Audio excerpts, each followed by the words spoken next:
The following is a PragProg Hero's Journey with Noel Rappin, recorded in June 2020. Presented by the Pragmatic Bookshelf, home of timely, practical books on classic and cutting-edge topics. Find us online at pragprog.com and everywhere the finest tech books are sold. Welcome, everybody, listening to this recording of the PragProg Hero's Journey. This is where we sit down with some of the most interesting and influential authors in tech publishing to find out how they got where they are and to learn what advice they'd give to the next generation of up-and-coming tech authors. Today, we're talking with software engineer, trainer, consultant, podcast host, and more, Noel Rappin. Oh, welcome, and thank you so much for taking the time to talk with me today. It's great to have you here. Yeah, hi, thanks. Thanks for having me here. That's a slightly intimidating. Just like within the hour, I just got a message from a coworker that was like, we interviewed somebody and he had read some of your books and he thought they were written by Neil somebody. It's like, you know. So, some days people say things that are like ego boosts, and some days it's a well, this is all true. We're going to get more ambiguous. That's right. But this is all true. All things that you've done. Yeah, those are all things that I've done. So let's go through them. Let's go all the way back to the very beginning of your journey as an author. And so let's talk about the very first book you published back in 2002. It was Jython Essentials. Yeah. So what inspired you to write that first book? So actually I co-wrote that, which is an important piece of what happened. I had, I had been, so just to back up even a little bit further, I'd been a grad student and had my graduate advisor was very involved in the Squeak Smalltalk community and had written a couple of books. He wrote a textbook, a class textbook using Squeak Smalltalk, and he also edited like a collection of more advanced topic Squeak Smalltalk stuff. And he had asked me to write for that second book an introduction of like how to use Squeak Smalltalk, like enough small talk so that the rest of the book makes even a tiny bit of sense. And I did that, and it was a lot of fun, and I was really happy with how it turned out, and was kind of looking for things to do. And one day I was reading, this is how long ago it was, I was reading the Usenet news group for Python. Awesome. Love it. And an editor from O'Reilly put a message on there that said that they were looking for somebody who knew Jython to help them a little bit. And I didn't actually know, so Jython is the Java implementation, the JVM implementation of Python. And I didn't know it directly, but I knew both Java and Python, and I figured I could, make up the difference. And it turned out that what they were looking for is that they had contracted with one of the maintainers of the Jython project to write this book about Jython. And he was not a native English speaker. So they originally wanted somebody to come on and write maybe a third to a half of the book, and then also be a first reader and editor of the part that the other person was writing to sort of make sure that it was in native speaker idiomatic English. As it turned out, he had some time conflicts, and I wound up writing about 2/3 of it. I think, I don't remember. But yeah, so it was exciting. It was a very interesting way to get into O'Reilly at the time. I came up as a programmer in the late 90s and early 2000s, which was in some ways like the golden age of the big, thick O'Reilly programming book. You had the Perl Camel book and the Python book, which was a massive weapons grade, and all of the all of the Java in a nutshell, and all of those things that were on everybody's shelf. That you'd go down, you go down the hall at a where I was working, and everybody would have the same 5 books on their shelves. And to have the opportunity to like get my name on a O'Reilly animal book, in 2002. In 2002 was just a huge thrill, and it was very, it was a lot of fun. Parts of it were a lot of fun, but it was, it was very exciting to get to do. I'm reasonably positive that it is one, at least for a while, was one of the lowest selling titles that they had put out to that point. I don't know that for sure, but I am it's a pretty strong hunch. But you know, everyone there was really great to work with. The book, we wound up, I learned a lot about writing a book. The editor on that book wound up being very, very helpful in terms of teaching me some things about technical writing to that audience, and sort of the technical voice, and some things that I sort of still take into account when reading my own, and editing my own work even now. And yeah, it was a big thing. The great thing about writing a book is that just by having written it, people like assume a lot of authority on your behalf, even though you don't start necessarily with a lot of authority. And in some ways, you write the better book you write is the thing that you are still learning a little bit as you put it together, because it helps you better communicate to the person who's like just learning it completely. Like if you know, this is sort of the expert's dilemma in all kinds of things. If you become very expert in something, it becomes harder for you to teach it to somebody who's just learning, because you've got all these mental shortcuts that are hard to explain. And so sometimes, sometimes it's easier to write about something that is where your own learning struggles are fresher. That makes a lot of sense. And I think, so that makes sense too. You wouldn't have known that, I assume, going into it. You said you were like, well, I know Java, I know Python, I'll fill in the gaps for Jython. You wouldn't have known that part of it, right? So not as such, but I was, my graduate work was in educational technology. So I had a little bit of an educational background. So the idea that of that kind of explanation, of that kind of learning, was not like a complete surprise to me. So I did have some sense that I wasn't just like, I'll be able to bluff my way through it. Plus even though I assumed that, even though I had some gaps in the things that I had done, I had access to the other co-author who was one of the maintainers of the project, and presumably could answer any question that I wound up having. In all of these projects, the thing that has always scared me the most is not the thing that I'm going to like say that's a mistake. It's the thing that I'm not even going to know to say because don't know the community well enough to know. It's like the thing that I'm just going to skip entirely because I don't have the experience necessarily, or don't have all the experience to know what the important things are. That's always the thing that scares me about a project where I don't necessarily know everything going in. Yeah, no, definitely. I think that is, I think that that's to a large degree why things like tech reviewers are so important, right? Right. You touched on so many things that I want to come back to again later, but I think every author I talk with says what you said, that it's not necessary. You're not going into being an expert. You don't necessarily know the content inside and out, and that's why you're doing it. It's just like pouring straight from your head. There's a certain level of like you're learning as you're going along, but there is always that question of, well, what about the stuff that you don't know, and then that's where it's so important. One of our other authors, Bruce Tate, mentioned for him, one of the most important things about writing a book is having a community of people that you're working with. It's having the people you can go to say, not only does this make sense, like a development editor might, but people who are experts in the technology to go, what am I forgetting? What am I missing? And as he pointed out, sometimes even though it's something you knew, you get so buried in the details yourself that you completely forgot, oh yeah, I really need to do a chapter on this thing, something you knew about, but you just completely forgot because you're so focused on a different part of it and what you're doing.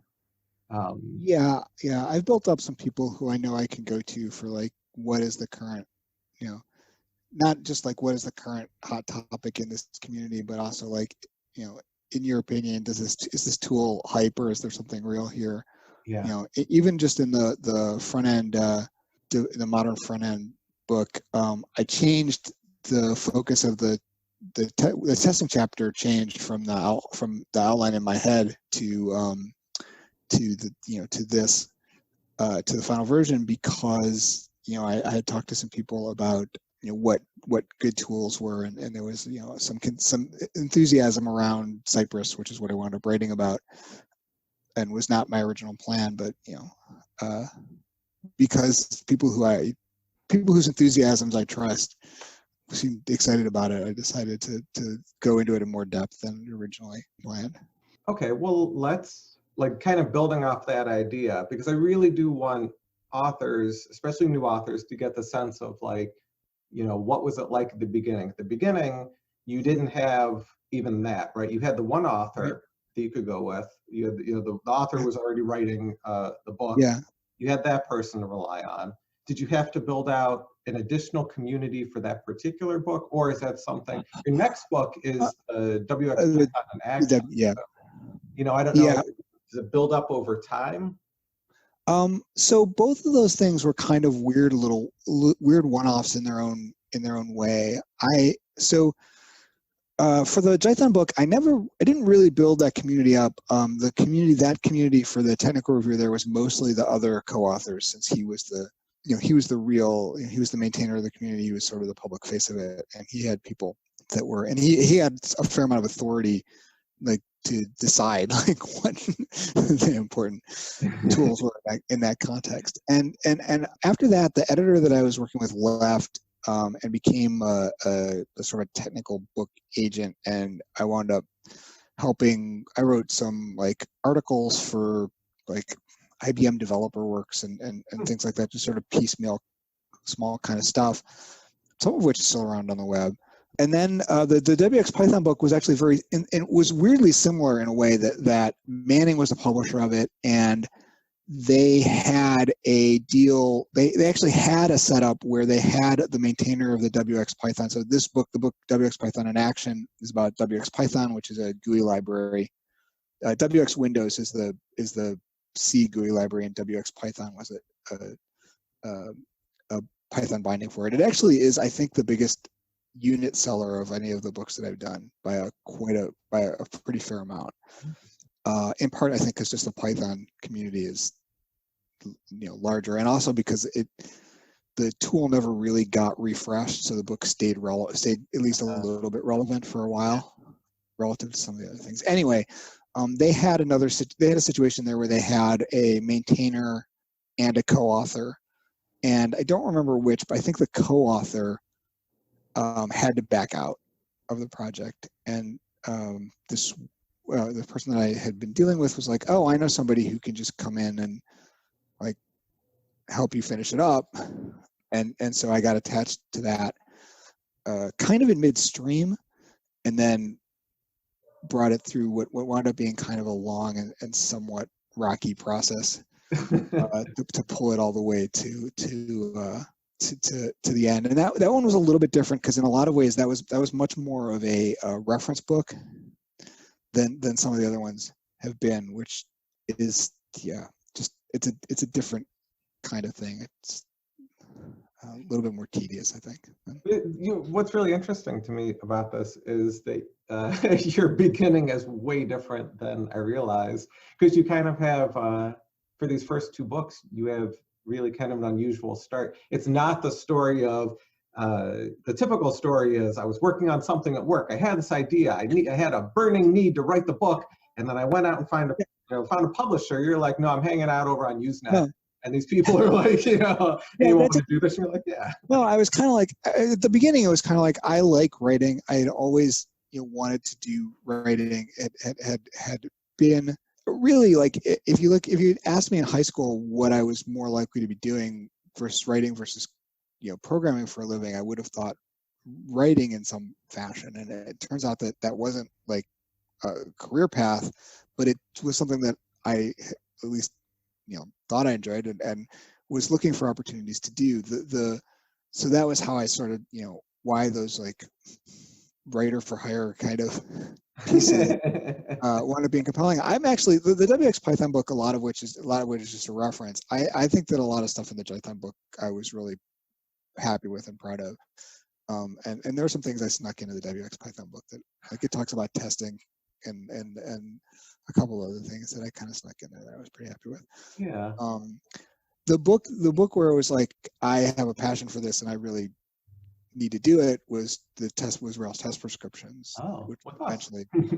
Eventually with you. But what happened was, after having done like the co-writing kind of stuff, I kind of wanted to do my own project, and in like, so I started doing it in late 2008, and was just sort of interested in having a side project, like just in case things it was a weird time. It seemed like a good idea to have like a side thing going on, and I started working on it at the end of 2008 and started self-publishing it. Yeah, started self-publishing PDFs, I think like about 2 or 3 years before that was really viable to do on a technology basis. Like the iPads weren't out yet. It was very hard to distribute PDFs. There wasn't really much infrastructure for it. But I made my way through it, and then I sold, I don't know, 100, 75, something like that. But I was at RailsConf that year and met Brian Hogan, who I think I had known a little bit. And Brian said, really what you should do is submit this to Pragmatic. I'm sure that they would love to print it. And I said, but Pragmatic's already doing an RSpec book. I don't know that they would want to do both. And he said, what does it hurt to ask? Yeah. So I wound up taking what I had, which was about half of a book at that point, and like submitting and passing it along. And after a little bit of back and forth to like convince them that it didn't overlap with the book that they already had going on, Pragmatic obviously like signed it, and it became a Pragmatic book, and it came out in 2010, I think. Yeah, I think, there was the test for 2011, I think, for that one. Oh, yeah. Yeah, I guess we signed it, in the end of in like summer 2009, and then it sat in beta for kind of a long time because we were waiting for something to come out, I think. Yeah. But so that's the first book. That's where you actually decide, okay, I have something that I'm really driven to write. I'm going to go out, I'm going to write this book. And that is, so roughly that's like 9 years after your first book something like that, published. So that's a pretty big chunk of time. You were doing a lot of writing. You have 3 full books out before that are published. And kind of what's interesting too is 9 years. Well, you have the Rails. So then you have Rails 4 test prescriptions, right? You come back with Rails 5 test prescriptions. We did Rails test prescriptions, and then eventually, Rails 4 and Rails 5 test prescriptions. And somewhere in the middle of there, I actually had a contracted book with Pragmatic that didn't work out, which I think was before Rails 4 test prescriptions. I had actually contracted a JavaScript book, which we never actually got to the title point on, and we never got to a title with Pragmatic. And it's hard to say exactly what happened, but I think that we never quite reached a common understanding of what it was going to be. And after sort of going back and forth on a bunch of different drafts, Pragmatic reverted the rights to it back to me, and I wound up self-publishing it. So it was self-published under Master Space and Time with JavaScript. And yeah, I mean, it was not, in the end, it all worked out, but it was not fun for a while there. Well, and that's something, let's talk about that, because you have, in looking over your body of work, what's kind of interesting is that you've worked with a number of publishers, right? Like you mentioned, O'Reilly, Manning, you did a Rocks book. You've also self-published. Oh, right. Gosh, we completely skipped that, didn't we? Right. That's how impactful that was. We can come back to that. Yeah. Yeah, so you've done that. You've been with us, obviously, and then you've also self-published. Yeah.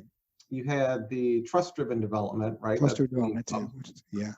So this kind of skips ahead to something I want to talk about later, but what would you say to new authors? Because I think this is even more true now. And you kind of mentioned this. You said you were a couple of years ahead of trying to go that route of trying to self-publish or to self-distribute anyway.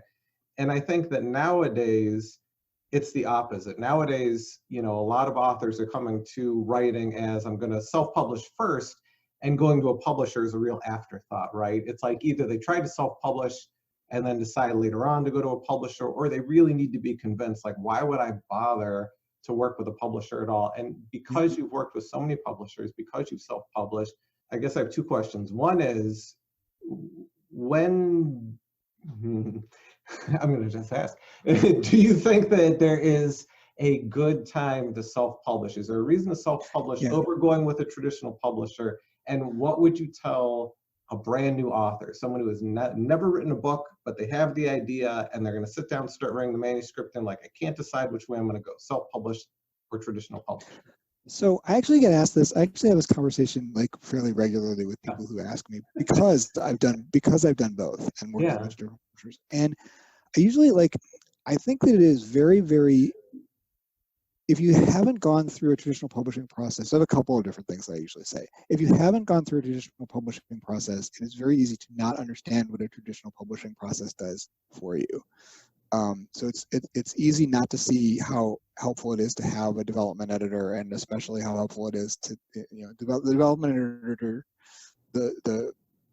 So typically the development editor is the person who you actually work with through the course of the book, who is the first reader of the draft and sort of goes over the outline and is sort of tasked with keeping the vision of the book consistent and making sure that the through line of the book is clear and that everything builds on each other in a good way, and it is helpful because as an author you tend to not be able to see that forest because you're busy planting all the trees. And it's so having somebody whose job it is to like see the shape of the forest and be like, oh yeah, like that's that this should be in this order, this isn't clear, like that's really helpful. Copy editing is very helpful. Traditional publishers still have some marketing reach and some marketing cachet that is hard to do self-publishing unless you really spend a lot of time on it. I think that self-publishing is really, self-publishing works in a couple of situations. It works if you have a very, very niche topic and you don't think that it's going to be enough to have a traditional publisher interested in. I think it works if you are like extremely interested in the design aspects of what you are putting out. And want to get involved in all of those pieces, which some people do. Like I know people who want to do this and they want to like have control over the typography and they want to design the cover, and I don't want to do any of that. So and if you look at my self-published books, you can see that I have like at best replacement level skills in cover design. So I think that also some people want to build like entire brands out of it. They want to have the book and the video and a consulting course and something like that. And I think that self-publishing can be like part of that complete breakfast. But I'm not good at that stuff either. It's having done the self-publishing, one of the things that's really great about it is you wind up having a very, very close relationship with the people who become your readers. They're also your direct customers. Like you have, but at the same time, like the marketing piece of it is a fair amount of work, and it's not necessarily what you think you signed up for when you write something. So I think all those models have benefits. I think Pragmatic's payment model has some different implications to what other publishers do, and Yeah, and I think one of the other things that, and this just came up again for me the other week with someone who was doing a distribution title through us, so someone who self-published, and now we're just distributing the book, is they wanted to understand, they saw that our books, the ones that get published with us, get translated into all these other languages, and they potential anyway, and they get sold around the world, and they were like, well, how do I do that? How do I, get these foreign publishers to pick my book up and translate it? And so that's the type of conversation, like, well, can you do that if you've self-published? Yes, that's an incredible amount of work to set up those kind of relationships. I would. And and I think those even stuff like that, even if you think, I don't expect my book to be particularly popular outside of wherever it is you're publishing it, you just never know. You never know what's going to take off somewhere. So it's like you said, there's a lot of little pieces, and it kind of depends on the goals. Let's talk about the writing process itself. And I think that based on what you've said, it probably makes sense to go back to test prescriptions. And I'm saying that because it sounds like that's the first time that it was you on your own. It wasn't, kind of more of reference material. This was like, I'm going to do, I think, something much more in line with the types of books you do following that. even though you'd written a bit at that point, were there surprises? Were there things that were difficult in writing that particular book? Things that, because you were still a newish author, were there things that were particularly difficult, would you say? One of the things that was hard about it was trying to decide what the scope of it was going to be. And sort of like where the boundaries of it were going to be, and what I was not going to include in it, or what I was only going to include a little bit of it. You know, the original version of Rails test prescriptions, there are two significant testing frameworks in the Rails world, and the mini test framework in RSpec, and the original version of Rails test prescriptions uses mini test. Later ones use RSpec for different reasons, but making the decision that I was going to really focus on one of them and not talk about both of them, like that kind of decision of what is in this, what is the argument that I'm making that people should do, and what tool should I talk about to show them how to do it. That was new. That was a new thing, like picking which various library to write about, and that was not something I was necessarily ready for going in, for how much time I was going to spend sort of obsessing over that kind of decision. Well, how do you make a decision like that? So it's kind of tricky. And the other thing actually that was interesting about it was that when it got, that started off as something that was just me self-published, and then it became a Pragmatic book. And I also felt like and I still feel this, although I feel it a little bit less so now, that as something that was going out as part of the Pragmatic press, that it had somewhat more authority behind it than it did as something that was just going out under my name. And that with that came a little bit more of a responsibility to be a little bit more mainstream in the tool set that I would pick, and not take a flyer on something that I just thought was cool. And to a certain extent be a little bit more mainstream in terms of the kinds of things that I was recommending, and to have a little bit to have it be to have it be a little bit less like crazy radical testing theory when it came out as Pragmatic. I definitely felt like I definitely felt the idea that this was coming out under a name that had a fair amount of weight behind it, and that therefore I should be careful where I point that. Interesting. In a way that when I self-publish, I generally, or when I'm just writing a newsletter or something like that, I feel less. Constraint is not quite the right word, because that makes it feel like it's a bad thing. I think it's a good thing. You want to be able to have that kind of authority behind your suggestions, but it does mean that I, it's a different set of criteria in terms of what I choose to focus on a little bit.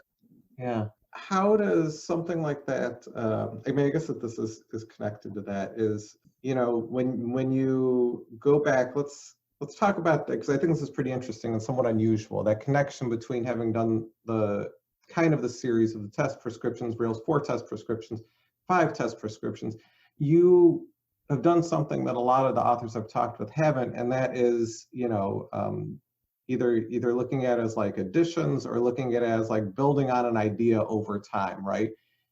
Because you have readers who would have met the book in a first edition, and then they follow through, right? So now you talk about the expectation of what does it mean to have the Pragmatic name behind it. Now you also have readers that are going to have an expectation, right? These are people that know you from a previous work. Do you feel a sense of having to kind of live up to or meet their expectation too? When we did the second version of Rails test prescriptions, Rails 4 test prescriptions, which was the second release, I did feel a lot of responsibility to make it worthwhile to people who had bought the first one. And Rails 4 test prescription is nearly a complete rewrite. Rails 5 is a little bit less of a complete rewrite, not as much a change, but Rails 4 test prescriptions is almost an entirely new book from the original. and because in part because a couple of things have changed in the community. You know, the David Hemmeyer Hansen's TDD is Dead keynote came out when we were in fairly late in the process of the book, and we definitely had a little bit of editorial back and forth about whether we what extent we needed to respond to it in the book. We did toy with the idea. Maybe we never actually asked this, but I did at least think about the idea of asking David for a cover blurb, but just to see what would happen. But so yeah, so I guess that the you know, I think that I always feel a responsibility to try and have the things I write be like accurate and actionable and easy to understand and like entertaining enough that you want to that you can make it through to understand it, and then like on top of that, you know, sort of the idea that you know, some people are going to take these recommendations seriously, and so you know, it's got to be right. Take My Money is one of only, I think, 2 books that Pragmatic has ever shipped that have a legal disclaimer on it, which is interesting.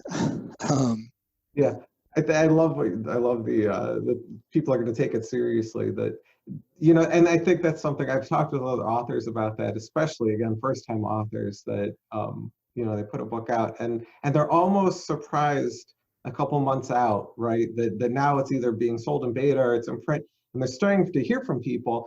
But it's not just, you know, I read your book. It's like, I built this application, you know, because of, you know, this, and then in this chapter you say that. And I've had multiple people say that to me, like, I never really thought about people, I thought about in the abstract, right? They were reading it, they were getting the information. I never thought about the person sitting there actually working through the chapter, building, you know, building and shipping a product based on the book. Yeah, I mean, yeah, people take it seriously. yeah, people do, and people will actually do the sample app. Like, I am not a person who reads a technical book and like goes off and usually types the sample app along with it, although I have in a couple of cases. I actually just did with Brian's Hugo book. I built my I rebuilt my own personal site off of the example one. Brian's book, which gave me a new appreciation for the, but you know, I normally don't like immediately sit down and type everything with a tech book, but I know people do, and I especially know that they do because if they can't do it, then I definitely hear from them. That's definitely the like largest sense of feedback you get is from somebody who's like, I tried to do this command in page 47 and it didn't work, and you know, because of something, because you know, you forgot to, there's a piece of it that's in the code that you forgot to write about in the book, or something, and yeah, definitely you hear about that. I think Rails 4 test prescriptions, I had an exceptionally good tech reviewer who unfortunately doesn't have time to do this anymore, but a friend of mine who went through and really did do line by line every command in the book as part of her technical review, and it was tremendously valuable. Yeah. No, you're right. And especially project books, right? Those are, because people really will, they will build a project and then, like, as the kind of framework, as the skeleton for whatever it is they want to do, and then they'll just start modifying, you know, pieces of it. So yes, and same thing for, in terms of support, that's what we hear about in support is, you know, if they don't email the author directly, then they'll email support and go on, you know, on line 47, this thing is, you know, and throw in this error or whatever it is. So at this point, you know, now we jump all the way to now. You're working on modern front-end development for Rails. You have like close to 10 books, I think, at that point, in different kind of incarnations. Yeah. And this one is, so I assume, very fresh in your mind. What is difficult for you now? What are the challenges and surprises, or this far in, are there none? Do you just sit down and you have a book in mind and out it comes? No, it's never quite like that. I mean, with this particular book, keeping up with the JavaScript ecosystem is very challenging. Like there's you know 4 different tools. You know, we have Webpacker and Stimulus and React and TypeScript, and they're all and underlying Webpack, and they're all on their own release schedules, and they all have the possibility. We just had a breaking change in Webpacker like 3 weeks ago that broke all the early code in the code book where you have to go back and fix it. and so it's just managing all that kind of stuff is a big challenge. For something like this, for the modern front end book, where I am really making an argument about, like, there's a lot of people who will tell you how to build front end heavy applications, and I'm making a counterintuitive argument that's different from the one that you may be hearing from other sources, then that is, I think, a little bit different from, I mean, I guess that the testing books are also making an argument, but this one is sort of making, like, this is a different look at how to build a front end app than you're going to get from something that is just a React book or something like that. And so, like, trying to get at the boundaries of, like, again, like, what is the argument that I'm making? What am I advocating for? So even now, that's still, you kind of mentioned that was an early challenge, and it's still a challenge. Yeah, I think so. It's always every new project kind of has its own shape, just because you're, the technologies that you're writing about are a little bit different. Sure. The Take My Money book was very, very, very.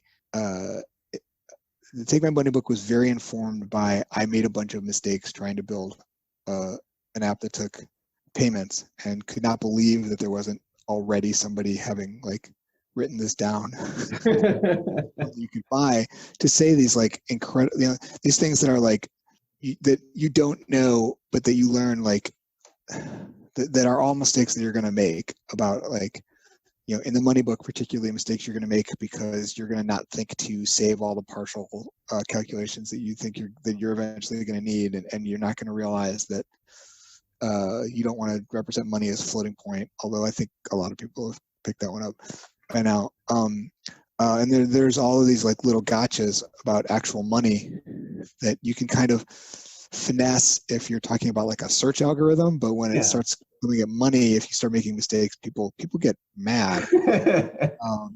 And lawyers can sometimes get involved, and there's all of these things that I didn't know when I started it, and was surprised that there was not, like, somebody had actually done that already.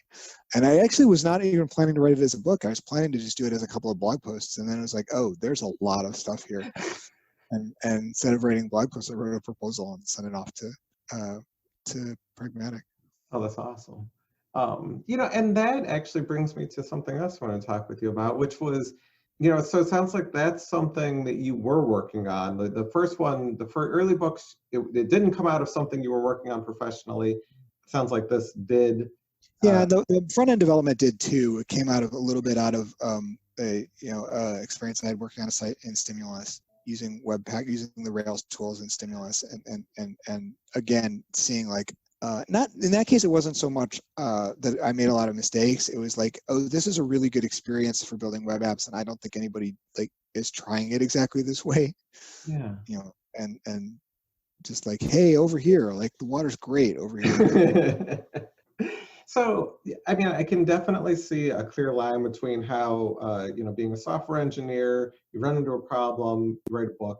You've also done, like I said, these were all true things. These were all things you've been a trainer, a Groupon, right? You've done consultant work, you've podcast host, like, you've done all these other things, and you're an author. And I think that often seems to be the case, is that whenever I talk with one of our authors, it's never like, that's all I do is I write for a living. It's always this kind of collection of different things. It's always a different thing. And Brian Hogan, obviously, he has all of his music and all these types of things that people do. What would you say the relationship is between writing and then all these other things you do and have done? I mean, like, I think that we have kind of, it's really hard right now to make a living as a full-time technical author. I think there was a moment in time where you could do it, and that moment, I think, is largely past, unless you want to pair it with a lot of, like, video courseware and things like that. Like, there are the people that I know that do it pair it with a training consulting practice. I think that, one of the interesting things that happened to me when I was at Groupon, and my full-time job was training rather than coding. And after about 6 or 8 months of it, and a couple other things were going on too, but after about 6 or 8 months of it, I really started to feel that the lack of doing the day-to-day coding was really affecting my ability to be a trainer, It was affecting my ability to find things that I had to say about programming in blogging or the writing or whatever I was working on at the time. I was actually working on that JavaScript book that didn't go, that it was self-publishing at the time. And so I kind of feel like as a technical writer, continuing to be a day-to-day coder is sort of the input to that process mentally. Like, it's how I connect to the kinds of problems that the people who are reading the book are going to be solving. Yeah.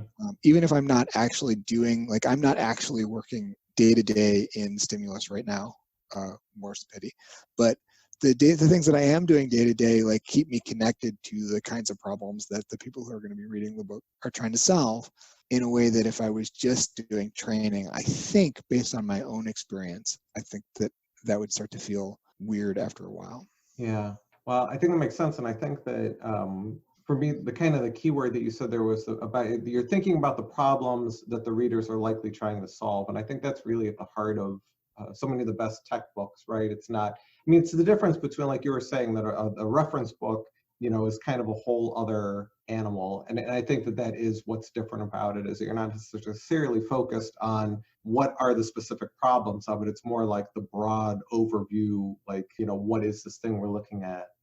So lastly, I really just have kind of one last question for you. And it's that even though you didn't start with us, you've stuck with us as your publisher for a very, very long time. And of course, that makes us extremely happy. At this point, though, in all honesty, you could easily go to any publisher that you want and they would welcome you with open arms. So why do you choose to continue writing with us? I've had really good experiences with Pragmatic. I know how the process works. The editors that I work with have been, I worked with basically the same with Katie for 3 or 4 books now. She knows what I'm trying to do, I think, and we kind of, that process works out pretty well. And I think the Pragmatic payment distribution model is a little bit more advantageous to the author than some of the other, at least it can be, than some of the other tools. And it's just like, it's a group of, the people that I've worked with have all been really easy to work with, and it's a group of people that I like being a part of. And I had much better experiences with Pragmatic than I did with, at least 2 of the 3 other. Oh, that's a fun exercise. Not to name any names on something that's been recorded, but. Well, and let me just say, since it's recorded, there's really, if we throw in, Lean Pub in there too, we got like 4 other possibilities. So hard to say. Yeah, Lean Pub is very, very good at being Lean Pub. If you want to do something and you're not like super caught up in the typography of it, and you just want to like get it out there and have people start paying you for it, Lean Pub is Pragmatic is great if you want to actually work with smart people who want to help you put out a really, really good book. That's great. Let's end it on that.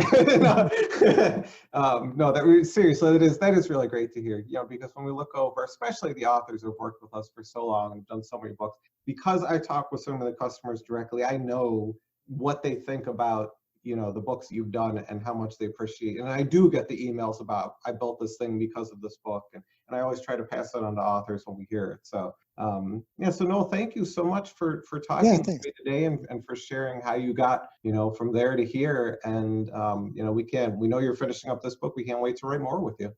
Thanks. It's great to talk to you. Okay, thanks a lot. Bye. This has been a PragProg Hero's Journey, brought to you by the Pragmatic Bookshelf. For the best in tech book publishing, visit us online at pragprog.com.